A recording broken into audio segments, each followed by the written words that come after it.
Hello বন্ধুরা, কেমন আছো তোমরা? আশা করছি ভালো আছো। আমিও খুব ভালো আছি। তো তোমরা সবাই জানো আজকে 26 মে।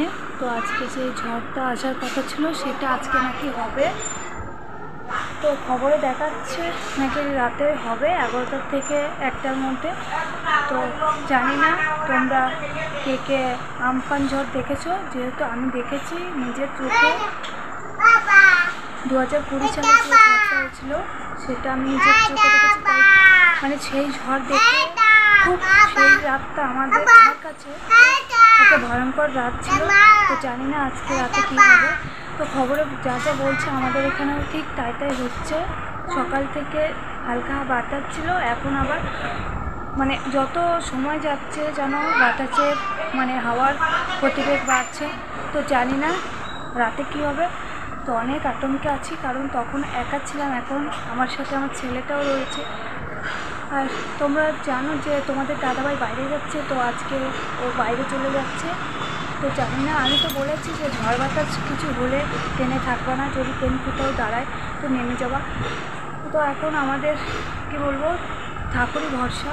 তো চলো আমি তোমাদের দেখাচ্ছি আমাদের এখানে কত জোরে হাওয়া বইছে। তো চলো তোমরা দেখো। আর সবাইকে বলবো সবাই একটু সাবধানে থেকো। আজকে রাত্রে কি হবে জানি না।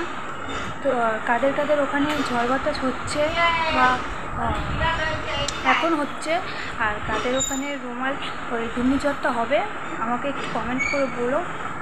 জানি না কী করবে ভগবান। আমফান ঝড়ে তো সব কিছু একদম তছনছ করে দিচ্ছিলো। আমাদের এখানে 3 দিন কারেন্ট ছিল না। তো জানি না আজকে কী হবে। তো খুব আতঙ্কে আছি, ভয়ে আছি। রাতে মনে আজকে ঘুমে আসবে না হয়তো। তো চলো তোমাদের একদম বাইরের দৃশ্যটা দেখাও। তো চলো দেখো বন্ধুরা।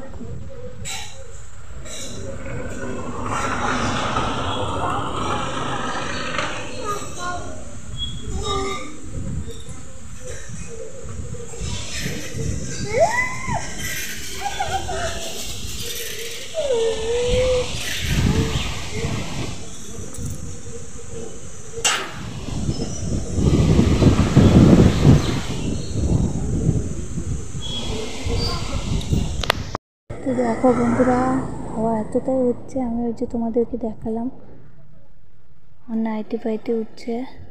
আর এই যে আমার ছেলে বসে আছে। তো খুব ভয় লাগছে, জানি না কি হবে, একমাত্র ভগবানই জানে। চলো সবাই সাবধানে থেকো। বন্ধুরা সকালে কি অবস্থা আমাদের এখানে, সারা রাত এরকম হয়েছে। কি অবস্থা, এখনো আকাশ ভর্তি মেঘ, এখনো বৃষ্টি হচ্ছে। দেখো এখনো কিভাবে হাওয়া দিচ্ছে।